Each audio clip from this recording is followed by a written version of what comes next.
Much better. Oh, Good morning, everyone. Oh, don't worry about that. It's Natalie from Creative Makers, and I'm so happy that you're here. And I'm here this morning with Cindy Rinne. Good morning. Ooh, what is happening? And the phone's ringing. I don't know what that is. That is so weird. Hey, somebody's Patty. leaving Thanks our for joining message. us. I know. I Who's just calling? my iPad just went crazy for a second, and I don't know why.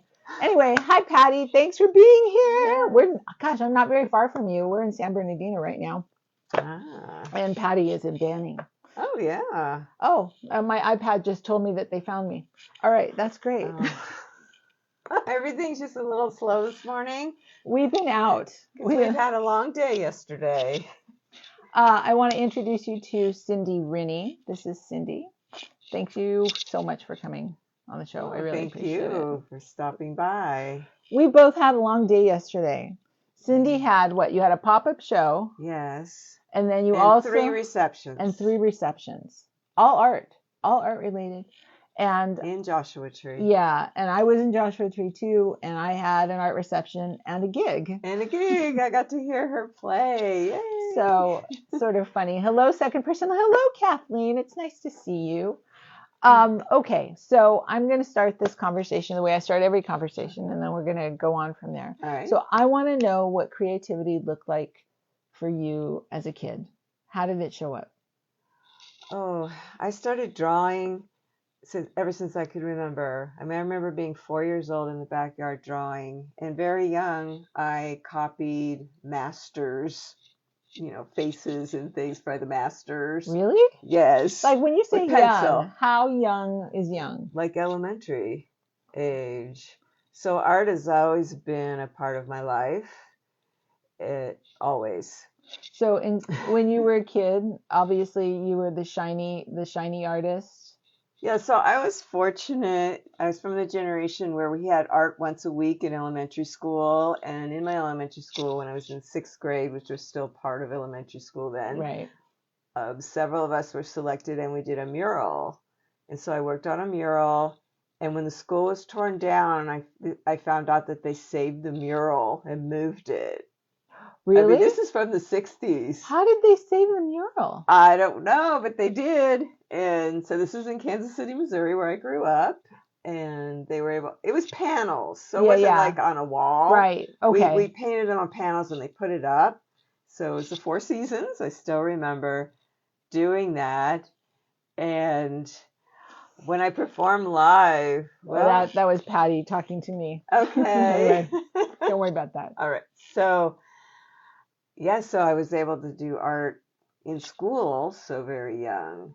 And I had art and I had choir. It's things my kids, I had to send them to a special school so that they could have band and the creative arts because they get cut every time finances are tough. I know, it's so sad, right? Because I think it's such an integral part of It's integral. But for me, I had that growing up. So then going through school, obviously you were the art kid. Yes. Right. So when you got to high school, I'm sure it continued. Yeah. So in high school, I took every art class more than once. So they let me do that. So I just took everything. So I was fortunate in my high school. I got to do screen printing, acrylic painting, jewelry, ceramics, and a lot of different types of art. So I made, flyers for events and everything. Just did all of that. You embody creative maker. Yes. Yes. So then did you also go to college too and study art? I did. So where did you go? I first I started at Warrensburg. I went to University of Missouri Columbia, and then I ended up at Santa Barbara City College. And I got a degree in graphic design, which was called graphic arts at that time. So this is when I quit doing graphic arts was right when computers were coming in, and I actually really liked doing it by hand, and I did cut and paste and the whole thing. I was just going to ask you that because that was all hand stuff. I did a lot of graphic arts too, like in the early 80s, late 80s. But I loved it because I was an artist. So they had a thing called clip art at the time. This is before all the digital. And I would use it anytime I could. I would make my own logos. Anytime I could work in my drawings, which wasn't often, but I would do that. And I like the hands-on. I'm a collage artist. I mean, this is what I do. Right, because that's missing now from graphic arts. I mean, it's all Yes, all computer, and even though it's computer. got the visual, it's not the same. It's not. I know. I'm so happy to hear that because I thought it was just me No, thinking crazy about graphic arts and that there was really something to the cutting I and the drew manipulating. forms by hand. You do what? I drew forms, the long black lines Oh, you did? by hand. That was one of my jobs. Wow. Yeah, I did. Because I have a very steady hand, so I can't cut a straight line, but I can draw one. That's crazy. So then you worked for a like an advertising company or something doing graphic I don't work? remember what they did. This is a while ago. Well, for my first job was with a press. So they had an offset press, which I knew how to run. I learned how to run a press. I didn't enjoy that. It's a little too mechanical, but when the pressman was sick, I ran the press. So I knew the whole process. And I thought that was important. So when people came to me, I knew what they could and could not do because I physically knew how to do all of the steps. That is a really good thing. Like when if somebody's coming to you and says, I want to do this and this and this, and you're like, sorry, that part I can do, but I can't do that part because, and this is why, because now you know. Because I knew. So I didn't just know the layout and design. I knew how to do the camera. I knew how to run the press. So I knew the capabilities. Mm-hmm. So that helped because I worked with customers in that first job. And so I could tell them, what could or could not happen and save a lot of grief for the rest of the company. Instead of Cindy putting in these ideas and they'd be like, Cindy, we can't. I knew it already. Right. So you did save them a lot. You saved them money and they don't even know it. I know. So and it helped the customer because then they left knowing that this was going to happen, So then why did you leave graphic arts? Why did I leave? Yeah. Because at the time, many years ago, I was getting paid less than a man who came in later and had the exact same job, and I had more experience. And in those days, there really weren't the legal recourses. And my husband just said, just become an artist full time. So that was it. That was it. But I have great business cards. I mean, I know how to make things look good because I have this background. Right. So my presentation, my pop-up yesterday, I had signage. I mean, it looked really nice because I have this background. Nothing is wasted. So even though it's digital, design is design. Yeah. No, I agree. So, okay. So how old were you when that decision was made? Ooh, I don't know, but it would have been roughly 20s, 30s, 20s. Yeah, 20s. Did you already have kids at that point? No, I had kids in my 30s. So then, okay. So they only knew me as an artist, Right. By then I was a professional artist. So what was your first step in becoming an artist then? Well, I did watercolor. So I taught myself watercolor in high school and college. And then my husband became a college teacher. So we were in Denver, and he was not permanent, but he was teaching it was then a college, now a university. And I wanted to know how to paint the Rockies and the clouds that I was seeing. Because up to that point I was self-taught and I didn't have the technique, so I took class. And then after that, when we moved to San Bernardino and he got a tenure track position, I taught it here. I taught watercolor for several years and I showed professionally I did watercolor. Then I moved into acrylics and then I moved into quilting, fiberart. But all collage. I always collaged. And so that themes ran the cut and paste. Right. Ran all the way through. I like texture and I like putting different things together. Okay, so there's a piece of this puzzle that we haven't touched on yet that I want to touch about. Okay. And this is you being a poet. Yes. So, okay, so poetry, I know. So, I mean, we talked about as a kid you being an artist and being creative and all the rest of the stuff, but was poetry, the spoken word in there as well? It was. So a few years ago, an art association had me give a talk, And I have been doing fiberart for a long time, but they wanted to know about the writing because I was publishing books. I actually did a launch in their space at one point.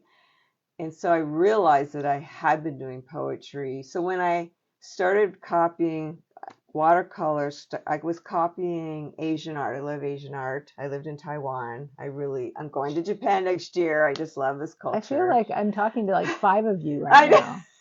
So I wrote, I put haikus on with the paintings, and I realized I've been doing the poetry. And of course, in those days, poetry rhymed. Right. And so I realized all the way through I'd putting some text on my art, writing poems. But in my 50s, for some reason, I made this decision I wanted to be a serious poet. And so I hadn't studied poetry in school. I was an art major doing art, but I linked up with a recent graduates of Cal State San Bernardino who had just been through the writing program. And we started a little group, and we wrote poems and critiqued every week in a coffee shop. And there were a few tears involved, but I stuck with it. And then I started doing open mics and getting practice reading. Okay, wait a minute. I want to just say something out loud. If you're out there and you hear this, did you hear that? She made a decision in her 50s to take on something different. Yes. And how many poetry books do you have? I have 13. And they were published in a little over 10 years, and they're all by publishers. I'm not self-published. And I have a new one coming out after the first of the year that's photography, sculpture, and my poems. So 2 other artists and my poems. Wow. And the nice thing about being an artist is that several of the books have... Do you have one here? Yeah, let's see. All these books have my art on the cover. Here, I'm gonna bring it up a little closer. Okay. Here, that's okay. I'll just do it one at a time. I know you're seeing the words backwards. I'm sorry. Oh, okay. But this is my art, and it's inside this one too. Here, hold on. Yeah. It's so full of my art. Yeah. When you go through the pages, there's really beautiful. Yeah, this piece is at the Scansville Gardens at the moment. Oops. This is my newest, and it's it up a little bit. There we go. Myth in verse that I made up. So I also write novels in verse, and then in individual poems. My writing is magical realism, and so I just a lot of imagination, fantasy that I combine in the world. How are these available if people wanted them? They're available probably on Amazon and on my website. Okay, so if they just put in your name, Cindy Rinne, poet or author, books will come up. I'm an author on Amazon, and I have them on my website too. Wow. I love this one with all the pictures Isn't of your work beautiful? that go with it. Yeah. So this, I want to tell people, so Words Become Ashes. I wrote the poems and made a lot of the art during COVID. So I'm one of those people during catastrophes and things I can't control. I create because I can control that. It's the only thing. It's the only thing. So I made, and I knew, and I was telling people at the time, this will pass and we will be able to be out again. So when COVID ended, I had solo show. I had other shows. I had a book launch of this with my art show because I was ready. That's lovely. It's a beautiful book. Okay, so yes. I know we sort of changed gears here. All right, so let's go back to becoming an artist in your 20s. So you worked on watercolor, yes. But initially you just make this decision and getting somebody to show your work, selling your work, that can be a traumatic experience for some artists. And I think people that are watching or that will see this will agree with that. How did you get there? I started with an art association near Denver, and I tell new artists, I send them to art associations all the time. I tell them the same thing.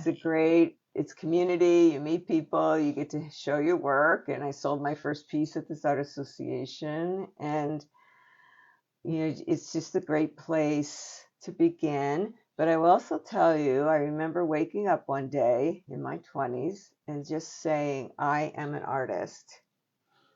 And I noticed that people responded to me differently. My art didn't change from the day before to the day after, but I changed and I had a different confidence. And I don't know why this happened, but I just woke up and I'm like, I am an artist, and which meant I am a professional artist. I just decided, and I don't remember why, but I remember this happening. And from then on, I didn't look back. And so there is your own perception. So if you come forward and you're like, I can't tell you how many poets and artists young, they apologize for their work and what they're doing or their poem. And I'm just like, don't apologize. Right. It's yours. Stop. And they get it. Because if you apologize, you're insulting me as the audience, that like I'm not appreciating what you're doing. You're telling me before you start that you're a failure. Well, what if I like your poem or your artwork? I mean, I have art from, beginners to established.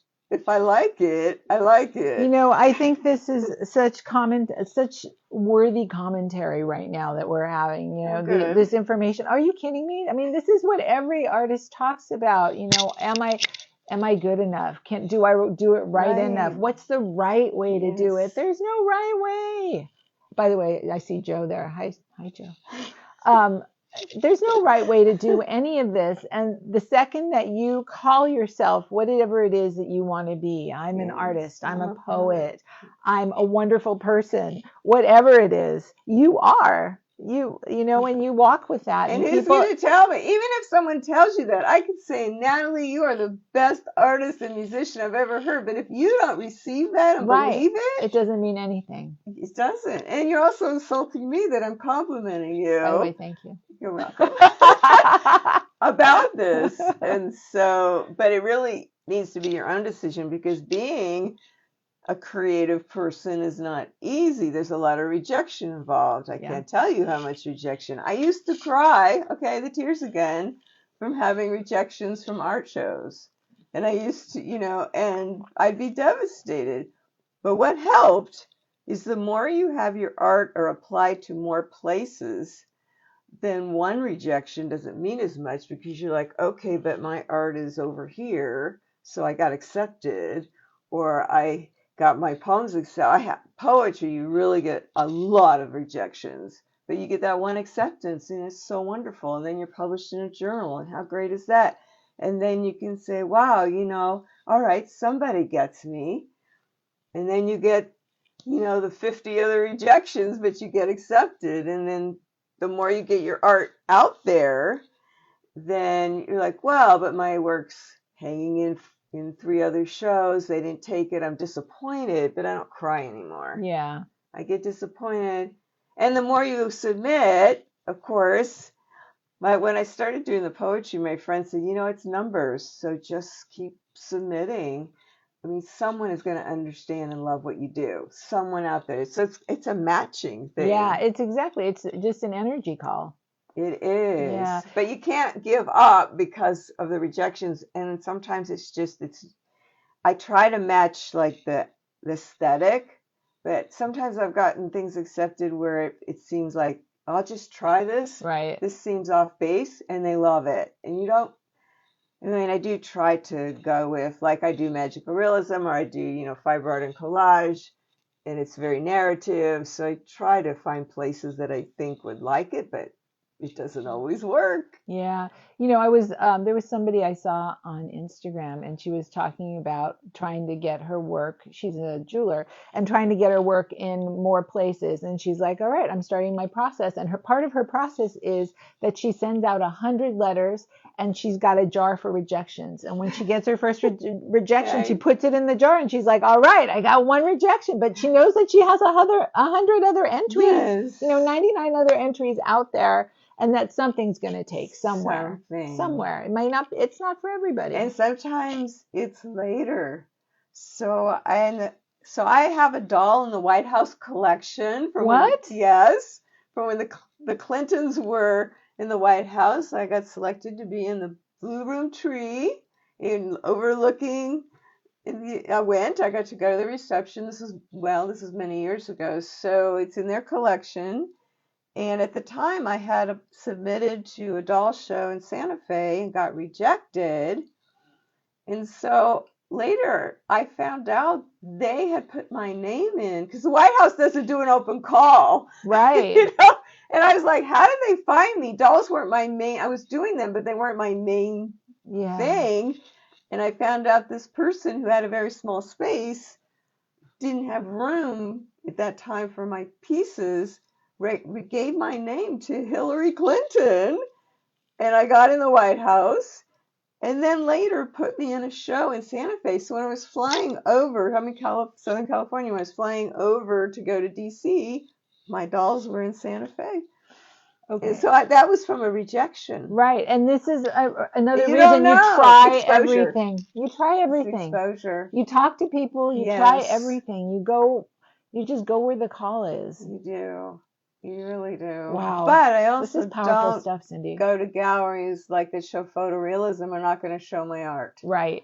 And you save them time. Don't waste their time. Yeah. I mean, they're just not going to. I mean, I don't belong there, and I know that. So you do. Galleries especially appreciate if you do the research and know what they show before you approach them. Right. And get to know them. Networking is huge. Networking is huge. I know there's a lot of people that want to just like put their stuff on the internet and be popular and sell their stuff so instantaneously, but it just doesn't work that way.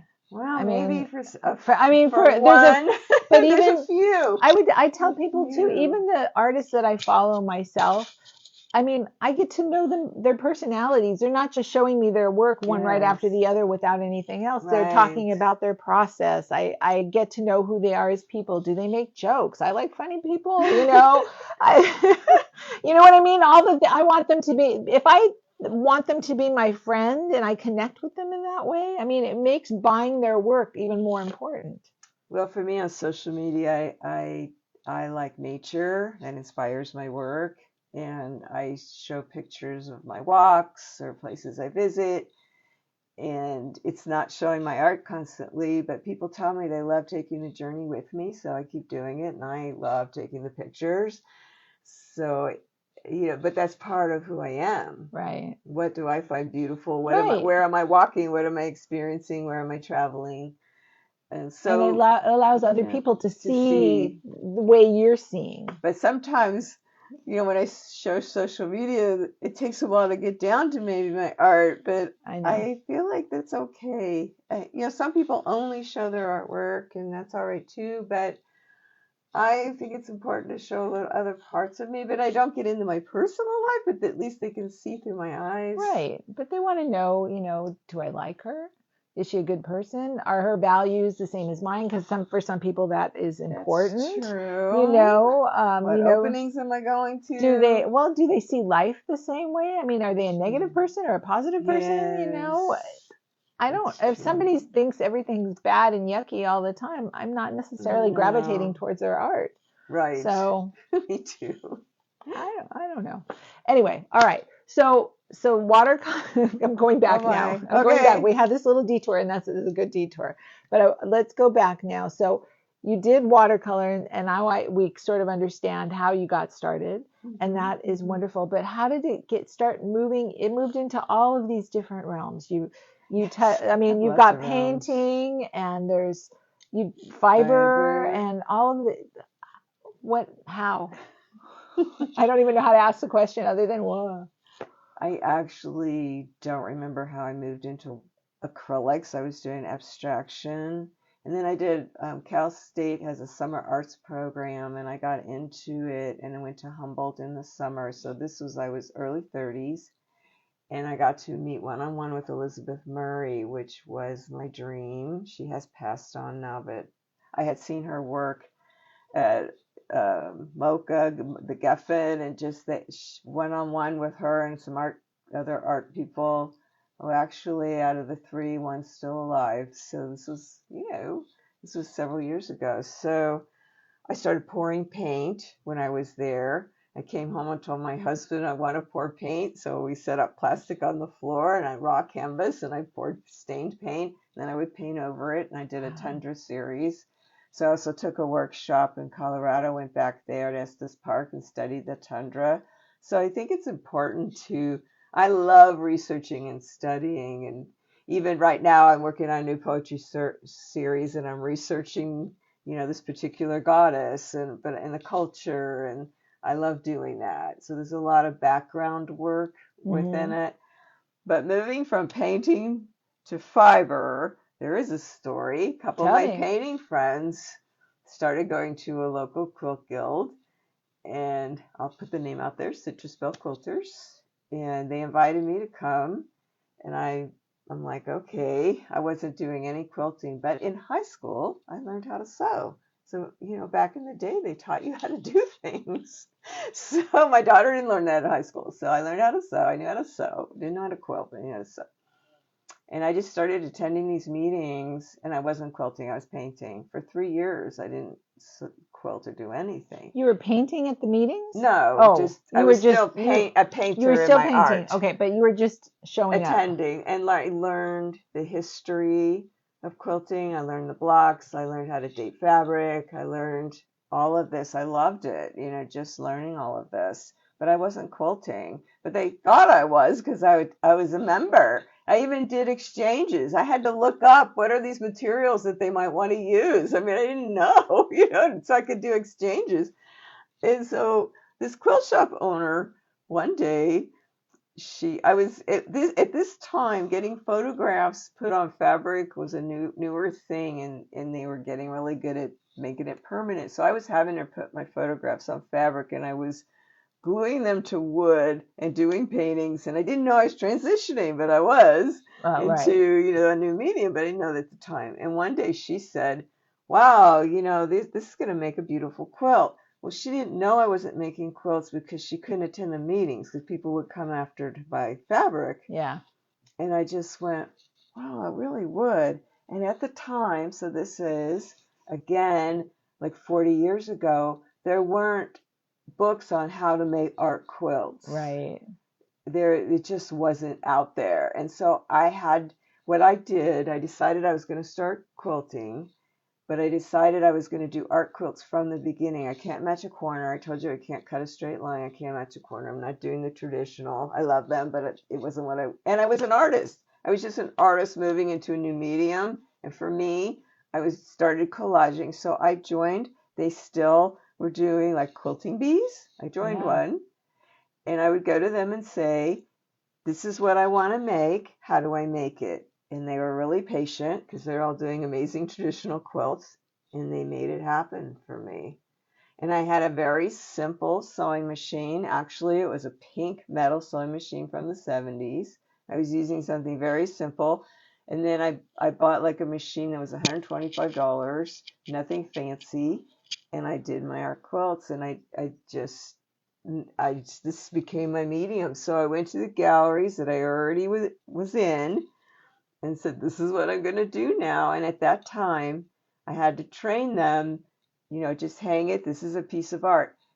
I just got told last night at a reception that fiberart is hot, but I've been doing it for 40 years. And when I started, I'm not the first person to do fiberart by any means. I mean, Miriam Shapiro and all those people paved the ways for me. There's a lot of people that are doing it. But at that time, the galleries weren't used to showing fiberart. And I'm showing this instead of paintings, and they didn't quite know what to do with it, but they did it because they knew me. I was, as an artist. Right. And so here comes the relationship part. I mean, you have a relationship with the people that are showing your work. They like you. They want to support you. And so they're willing to come along for the ride for at least a little bit to see what happens. And then, I just started showing. And so this is something else that I did. I joined the Southern California Women's Caucus for the Arts. And I'm about to be in a show with them in LA in December, because they were willing to show my fiber art next to photographs and paintings so that people could start to see this is fine art, because I was showing with what they know is fine art with the fiber. And so I got my work into shows where they were willing. Now there's fiber art shows everywhere. I have shows constantly, but I had to work to this. Yeah. And now there's books, and there's worldwide organizations I'm in a fiberart show in Canada. I mean, it's just all over, but it wasn't. Right. It was a slow go. It Of was course. a slow go. Do you know Connie Roman? I do. Oh, I've shown with her. Of course love I her. do. I interviewed her. Anyway, Okay. whatever. So there's a journey, but you just stick with what you love. And sometimes you've got to educate people, and that's okay too. Yeah. I mean, it's okay. Yeah. I spent the time, and now I don't have to do that. What I have done though is my fiber art. Let's talk about. We're going to show some of her fiber art. So what I do is that I make them. Okay, so here's so that they can hang both like ways? a painting. Okay. Yeah. My husband helps with that, but so Okay, that so helps let a me lot. just show you what she's That's the done back back, here. a She's got a wire. piece of fabric And that she just made into a sleeve. tunnel, a sleeve. sleeve. Thank you. Thank you. Okay. And she's got a little wood stick back Yes, here and a wire. and a wire so that it hangs just like a piece of art. So I'm gonna here's what it looks like here. And tell the gallery owner it hangs like a painting, my job is done. There's relief on their face, and they're fine with it. Then they're fine with it. I had to learn that the hard way too. So let's talk about this piece in particular. Yes. Let's talk about the elements on this because it's got many different elements. Now, how did you get to these elements? Are these elements that you created, or did you find them on fabric and cut them out? Or I find them on fabric and cut them out. But I have fabric. This fabric at the top is from Japan. I like that you took this from me right now, and you're like, I want you to hold it like this. Well, this. I need to see. This woven fabric is upholstery samples. I'm giving these books of upholstery samples. I'm just trying to see. And this is an upholstery sample with the silver in it. And so, I mean, here it is again. It's collage. It's totally collage.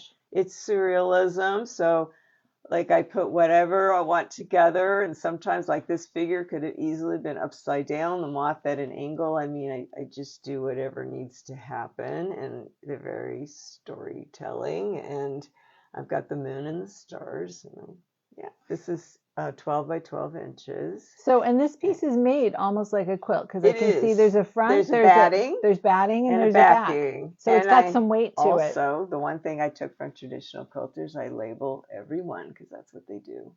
So all of them have my name in the title and the year, which also gallerists love. If it's a group show, they have my name all the time on the back of the piece and the title. Right. There's no guessing. There's no guessing. Yeah. When they're hanging a Here, show. let's look at another one. Okay. This is a smaller piece, 7 by 9, but this has a lot of hand embroidery. There's paper, so I can also stitch rice paper into the pieces. This is my drawing. I've drawn this over here. So I just... I'm going to bring it just a little closer. And there's some of my words, text from a poem, and that's paper. I found rice paper is really durable, and it stitches just fine. And it lasts. And so this has both machine stitching and hand stitching all over. Yes, so I draw with the sewing machine. One of the reasons I started is I found out you could drop the feed dogs and draw at the sewing machine. So my logic was, I know how to draw. I just need to figure out, how to do the technical. Right, it's mastering the machine. Which took 5 years, but I did it. I had a traditional quilter. I see you have your darning foot on. I do. Her machine's right here. When a traditional quilter who was outstanding at this complimented my free motion stitching, I knew I'd arrived, and that was cool. And I just put the work out there really fast, though, and I draw at the sewing machine, so I don't plan out the quilting, because sometimes I'll be in the middle of it going, oh, I want to draw a leaf here. I don't know that ahead of time. I don't map it out. Right. I let the fabric speak, the images speak. It's like, it is beautiful, isn't it, Kathleen? Thank you. Here's a new piece from a reflection series. I just had a solo show in Claremont. Not solo, sorry. I curated a show as 3-person. So this just came down. It was in October. And this has lots of hand embroidery here. And this fabric was a gift from a friend, and she embroidered here. So I did mono printing. So the show, every piece had mono printing and hand embroidery with the collage. This is mono printing too. I just did it home on a plate. Now, And I like yeah. that you have these all set up. You know, they don't need a frame and such. No. I mean, they're ready to go. And the backs are pretty. Yeah, the back's it's almost as beautiful as the Well, I front. know this fabric's from Japan too. What a great way to use like even a old clothes. Oh, I do. You know. I do. This is part of a batik that's from the 70s. I was given a collection of Indonesian clothing and fabric from the 70s because at that time the traditional quilters knew I was the art quilter in the group and would use it. And at that time, now there's a lot more quilters in that group, but they weren't at the time. There was So me. Kathleen's asking, so this is basically is quilting. Yes, it's art quilting. Art quilting. Absolutely. It's just not using your standard square patterns or Right. circular patterns and moving the same in every square. This is freeform. Each design, an individual design. So I'll show one. Whoops, throwing them everywhere. Oh, this one's got a poem with this it. has a poem. I thought I could read the poem. So this is Here, I'll hold it up and you read the Okay. poem. Dear Snowy Owl. This was just in a show called Beyond Words at the Chapey Community Museum of Art. And look how pretty, look how cute those owls are. So, dear Snowy Owl, your yellow eyes, same size as mine, scanning the horizon, a thick coat of feathers, regal as ancient cave paintings. Wind-swept fields, snow chilled the bones of me. You spot a small fire near the sea. Turn toward the waves, I join you. We sit with a woman elder. 4 shells on the ground represent earth, fire, water, air, ground, plants, sea, flight. She casts herbs into the flame. A ring of women dance above our heads. Pulsations of shallow caribou skin stretched one side drum. What is your name?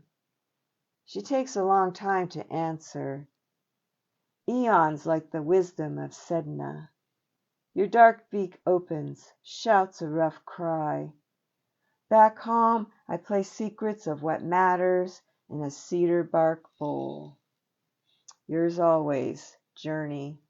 So Journey is the character that weaves through my next book, and this poem is in my next book called Dancing Through the Fire Door. Very cool. Thank you. This is really beautiful. You can't, I don't know if you can see, but even that little chalice right there, the bowl, has some sparkle to it. Yes. It's hard to see. So Dancing Through the Fire Door also has performance poetry with it, and I have 2 parts. I have Water Remembers, and I made this costume. So she's got costumes. Water Remembers, and then Dancing Through the Fire Door. It's hard to see the whole thing. I know, because it's rather but you can large. see the base is an African dress given to me, and then I just collage. So she collaged all over the dress. All over the dress. Oh, I have a shooting star on the back. what a good idea! And then I have bells and different things, and that I play when I perform. I would want to just wear this on the street. Oh, I know. Do I you? could. Not yet. I've worn the waterwood. With the way I dress, nobody thinks anything about it. Yeah. So, yeah. So the costumes are dimensional. So, I mean, but you also weave like this teeny tiny piece right here. This is paper. Wait a minute, I was going to grab this one. Okay. This teeny tiny one.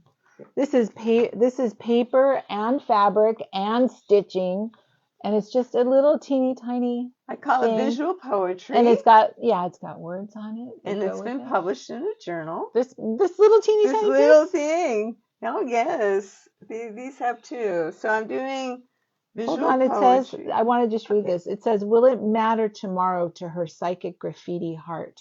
From a poem. And it's from one of her poems. This has paper and fabric and hand embroidery. Is another visual poem that's been published. So I mean, this is everything, you guys. Yeah, my There's more. Laura says, wow. I have zines. My newest thing are zines. So combining This is brand new. So zines allow me to combine, like this is a poem. Because I know, but I'm just trying this to is a thumb through it really poem. quick. And then I've got photography. So okay, monoprints. so it's like a picture book with words. I don't a zine. Yes. Okay, never mind.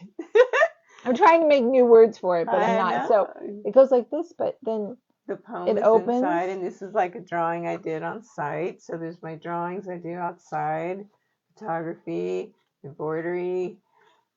Sometimes I have fabric pieces in them. But I mean, so this year I decided I wanted to make a lot of zines, and I have them in places all over the country now. I love that these are like not comic books, you know, because I always think of zines as comic books. Mine aren't. Right. No, of course not. But these are like just art zines, and it's not just. It's such a good idea. So it's just pulling everything and together. How do you get these printed? I mean, are you just printing every page and then putting them together yourself? Not the big one. So this small one I print myself, called Distress. And I've got a character, and there's a whole story behind this character. And there's a little bit of Joshua Tree in there. So I print the smaller ones and these myself. With this one, and I wanted I really get these printed by a press because I want the photography to come out really well. Yeah, I was gonna say. I mean, whenever your art's in it, becomes a different thing. It's different. Yeah. So to be able, my computer wouldn't print this quality. So well, I didn't even know if maybe you went to like someplace like Kinko's and said, okay, here. This is somewhere online. Yeah, I'm with a comic book group, and they suggested this one place, and I just thought, okay, I'll just do that. Okay, another group that she's with a comic book group and a zine group. But I mean, these things are all feeding everything. I mean, if there's an exploration you want to take, go find a group of people that are doing it and join them. Especially now with online. I mean, the comic book group's are actually based in Florida, so I wouldn't be there, but I can do online with them. And there's a new book that came out, graphic literature, and so it combines the art and the poetry. And so it's sort of a new genre that's happening, graphic poetry. So I'm exploring this because I'm already a poet and an artist. Yeah. So it's just something else to try. But this genre, so zines are more into DIY, so they are self-published. Yeah. Whereas the poetry world, I mean, you can self-publish, but there's still a lot of people, using publishers.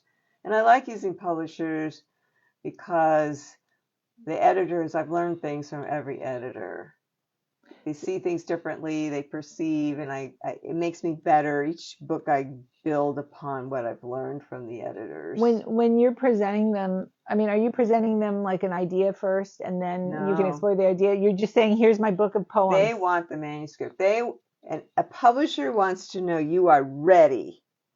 So sometimes it takes a while, and sometimes they put you in line and you've printed fast. They want to know that you are ready to go. Even if you have to wait a year or whatever, they want you ready. So they're going to work with you in the meantime to make it, better, but they want you ready. They don't want, because if I just went with an idea, it could be 5 years. Well, they don't know when I'm going to get done. I mean, there's lots of people that do that. I mean, and I'm thinking about like traditional people that write stories or novels or whatever. This isn't like that. But I mean, they have they're like, this is what the story's about. True. Do you think that you want to go with something like this? And they say, yeah, let's explore it. And you run. It's different. But this is different. I have studied the novel world, so I know how it works. Ah. And I have people who publish in that world, but poetry is a different world, and they want it ready most of the time. If they might come back and request you to do something, which is kind of rare, but if they might reach out to you, but usually they'll even say, don't send it to us if this isn't done. Even if they ask for the first 10 pages, they want to know it's done. But usually the book I haven't published next, I sent the full manuscript. They want to know what it's going to be. They want it finished. You have so many balls that you're I doodling. do. How do you find time in your day to touch everything? Or how do you work your week in order to, do all these things? Well, ideally, working a little bit on poetry and a little bit on the fiber art in the morning is, I'm a morning person, is the best. But what will happen is for a while I will seem to emphasize the poetry. So, like this book coming out, I spent a lot of time on that, Yeah. and that will be the emphasis. So, it's not that I'm not sewing, but not as much. And then, like, I just had these 2 shows, so I did a lot of sewing, and not as much writing because I am one person. But in the meantime, I am making zines and Right. Right. things. But I love it so much, and the ideas, they keep coming, and so there is. I do notice an ebb and flow in things because then I can focus too on it. But even when I was working on this 3-person show and I made 10 new pieces, it didn't mean I was making zines. I was still writing poems, but maybe not as much. So it sounds to me that, depending, let's say there is no focus for the moment. You know what I mean? That you don't have a show coming up, that you probably touch everything a little bit every day. No, No, not necessarily. no, because life.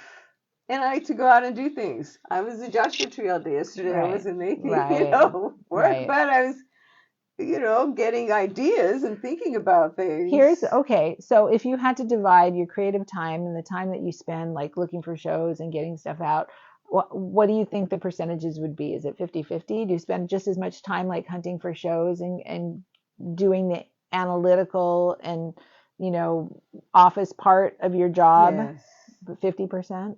Well, I don't remember if I read this or was told this, but I was told that it would be 50%. I call it the business side Right. and 50% the creative. And I agree with that. I agree with it too, but we're saying it out loud for you. Yes. 50-50. You spend 50% of your time doing your art and 50% of your time like exploring the business side, Or just whatever. like submitting to journals. I Right. consider that the business side. Right. Or submitting to a show, a juried show. That's the business side. And that can take, the show that I'm in Canada, I felt like I was applying for a job.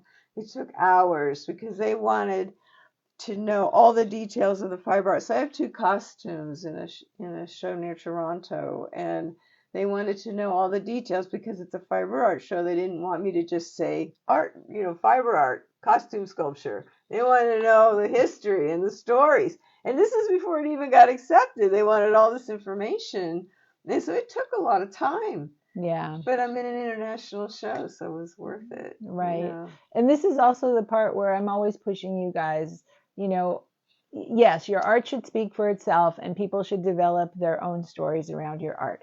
But there are people that are going to want to push you about what is this about, and you're going to have a story and the elevator pitch. You have to have stuff in mind and have a whole vehicle for your work verbally and in paper to let people know what's happening because it's valuable, and that's one thing that's good about applying for some of these things, even making show proposals, is that it forces you to put it down on paper. Yeah. And I also study other people's artist statements, and I will pick them up at shows, and I will find a sentence in there. It's like, that's me, and then make it my own. That's a great idea. Oh, it is. Finding other people's statements and things that resonate I put my with own you. words, but they'll say it in a way, and sometimes I'll realize, oh, that's what I'm doing because I haven't put it into words yet. Yeah. I'm making. Yeah. And so oh, absolutely, and put it together, and then make it my own words, and because I don't use their wording, but it helps give me an idea. This is what I'm doing. So sometimes because you're making, you don't even really know. But then you'll see a show or you get an artist statement and you're like, oh, wow, this is what I'm doing. So then you can take from that and put it on paper. But it's good practice applying for things. Yeah, absolutely. Even submitting manuscripts, they want an idea of what are you doing? Why are you doing this? what's pulling it together. Yeah. So it's good. what do you want your future to look like? My future. Yeah, I mean, I mean, okay, so I know that you're doing zines right now, but I sort of get that you're there, and now, I mean, it's just a matter of time before you're on to the next thing. What do you want what do you want it to be? I'm getting back actually more. I want to get back more into my painting. So I've been buying actually wonderful Native American from Canada paints, watercolors that are made, with natural materials. I want to do gouache. So just doing something a little different. I did transparent watercolor. So I have those, but I also have been buying opaque watercolor, and I've been using it in these visual poems. But I want to do more painting, but then they will probably turn into zines. And but I want to get back into the painting and drawing some more. I do have shows I'm working towards next year, so just exploring those and continuing with what I'm doing, but we'll see what's next. Sometimes, like this book that I did, my daughter sent me photographs of a grotto in northwest Iowa, and these stones, and I just went, oh my goodness, I've got to do something with this.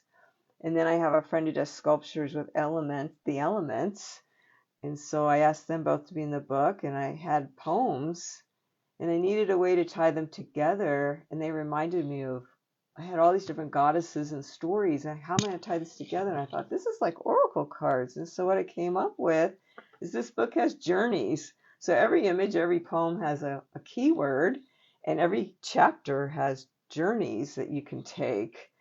And so it's a self-help book, but it's poetry and art. It sounds beautiful. It is beautiful. And I found a publisher who's making it really beautiful. So that'll be out up to the first of the year, Dancing Through the Fire Door. What a way to turn, I've lost my train of thought, but I mean, what a way to turn all of this into something even bigger. Yes. Yeah, something that addresses but it addresses all of you. Yes. That's the thing. It addresses like the whole person. Yeah, it does. And I have these mythic poems, but I also have poems about some hard seasons I went through. So I was hoping people would connect.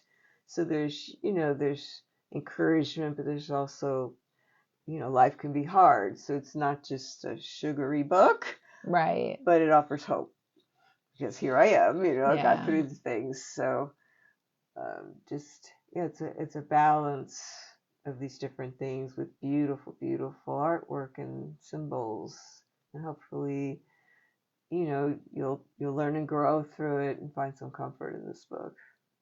The publisher did. So the publisher, the second she got it, she's just like, oh my goodness, this publisher actually wrote a statement about it. She was so touched. I've never had a publisher do that. Oh, that is really very nice. Yes. And the statement almost brings me to tears because she really gets it. So that's the thing, persisting. She wasn't the first place I sent it to you find someone who just gets you. And it means everything. I'm going to ask you a question that's completely different from all of this. So the part that makes everybody sort of whingy is the money aspect of being an artist. Right? Did it just make you all your insides like curl up? Is it good? How without, I don't want to know numbers. Okay. But I just want to know, is it supporting you? Okay, so I am a business. So I've been a business. I'm registered as a business. I pay taxes on what I sell. So I try to like pay for my materials, pay for my entry fees. I can't say it's 100%, it ebbs and flows, but I really try to cover what I can of my business. So, I sell books, I sell art, but it's not like I sell big numbers every month. Is there money left over for you? After you pay for your materials and you pay for your entry fees and all the rest of that stuff? It's difficult to say because with the poetry books, I order more, so not every book I sell, but there's a place where I'll put money back because I get the books wholesale, but I still have to buy them to be able to sell them. Yeah. So that's a tricky question because sometimes, yes, I'm able to just spend it on some things for fun, but I do put it back in because at some point I'm going to run out of this book and I need more and I want to have the finances there. So it's, every month I have a budget for supplies. I have a budget. So for supplies, entries, that kind of thing. So I am spending the money, but I budget it. Yeah.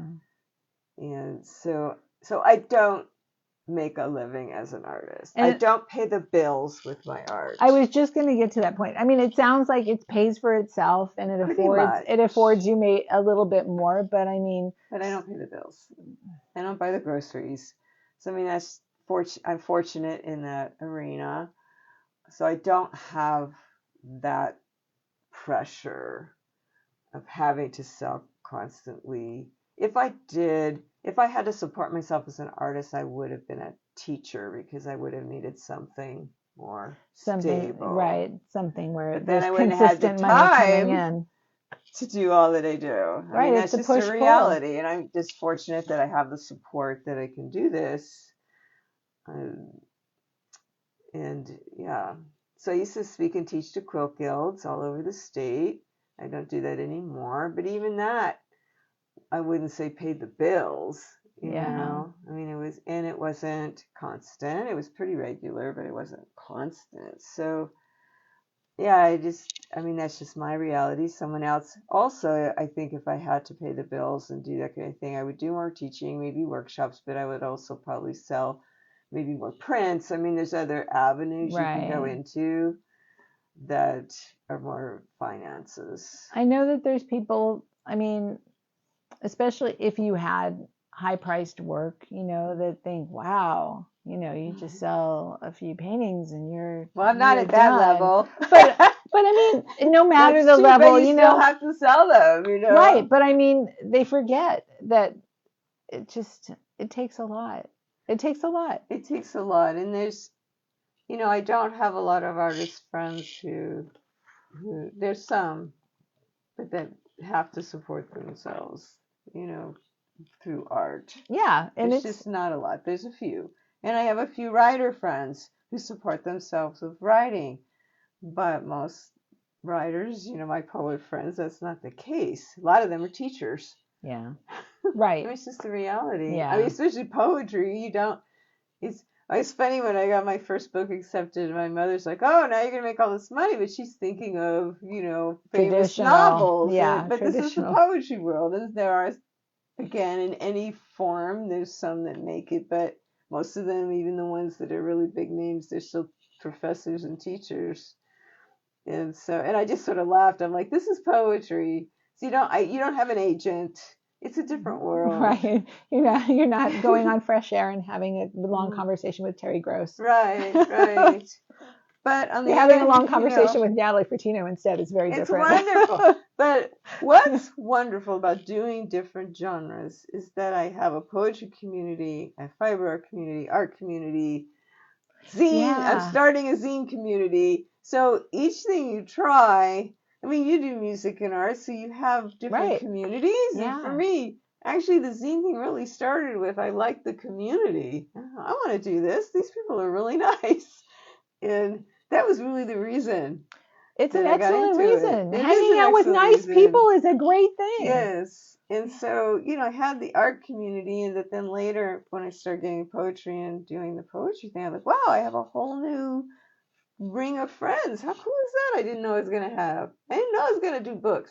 So I didn't know books were going to happen. But one day, this is another thing I asked myself, if you don't ever get a book, would you keep writing? And my answer was yes, because I had fallen in love with words.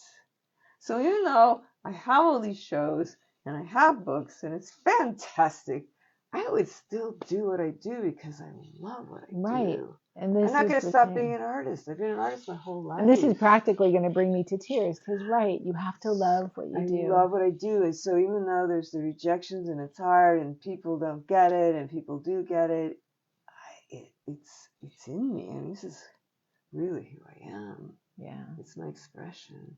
Yeah. And this is what we all strive for, to be ourselves. And so it's been wonderful to have the successes. I just looked right now and I was like, how, okay, this is feeling like an hour. Yeah. I'm right. We're at an hour. We're at it. Oh, thank you so much. So let me just quickly see if there's anything now I want to learn quilting. That was Kathleen. My mother was a published poet. I didn't know that, Kathleen. Gosh, that is very cool. Good. Really creative and beautiful. That's Laura talking. Sandra Vista. Oh, also. Hi, You know Sandra Vista? I do. Hi, Sandra. This world is so small. It's I interviewed her too. Oh. Yeah. All right. Anyway, great story. All right. And Dale James Potter is also a poet, and he puts up his poetry often on the site, so you can if you ever see it cross. It was really good. There you go, Dale. Yeah, I did. I don't know if you're still watching right now, but there you go. And Lori says, "Love you guys. Fantastic interview, really inspiring. Oh, I'm so glad. My I knew that would be for you, Laura. That's awesome. I really like encouraging people. All right, last words for anybody watching. Oh, just thank you for spending the time with me, and I look forward to seeing your work on the Facebook page, and just great to have community. It's so important. We work alone, and community is vital. Yeah. It's vital. Yeah. All right, you guys, have a beautiful day, Yes. and we will talk soon. See you later.